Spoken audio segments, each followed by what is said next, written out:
First, lay out your back channel. In some states, this could also be referred to as a receiver channel or a wall channel. Locate the first hole 100mm from the edge.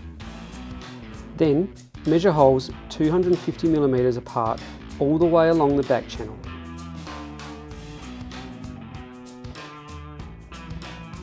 Once you've done this, drill along the pre-marked holes.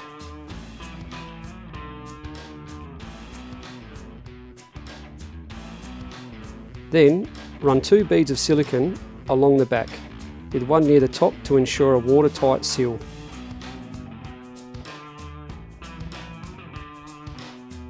When fixing the back channels to the fascia, the roofing above each rafter must be removed to give adequate space to install the strengthening bracket.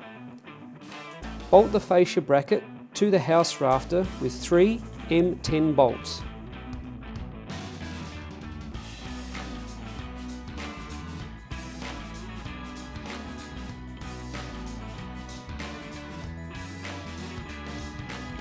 The long leg of the back channel gets installed to the top for weathering purposes. Then attach the back channel by drilling 12 by 20mm hex head screws through the pilot holes. Drill through the fascia and the back channel. Push through the M10 hex head bolts as these will connect the brackets to the fascia. Then tighten. Take the PVC foam that has been supplied out of the box. Insert the PVC foam onto the top half of the back channel and all the way along. This acts as a weather shield when the roof sheets are pressed into it. To attach the suspension bracket, drill new holes through the bracket and the back channel. Then use the rivets to secure the bracket to the back channel. Drill through the 3 pre-drilled holes. These holes will be used to secure the back channel to the fascia.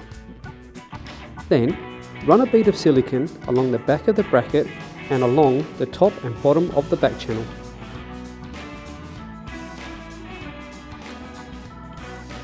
Then, position the back channel into place on the fascia.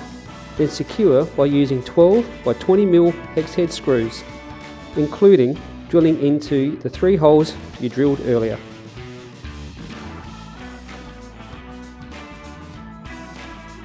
If you have 2 channels that meet, secure with rivets.